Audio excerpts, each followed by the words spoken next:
EP ที่7เราจะนี้นี่ไส้อยู่ในนี้นะเอาฉีกยังไม่เสร็จนะแค่ถอดเลย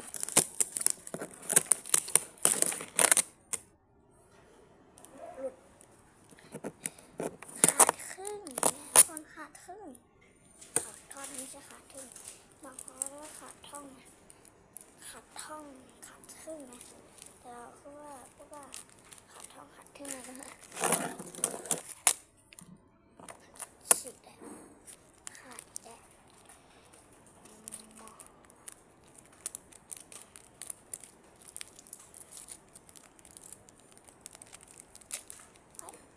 หลุดแล้ว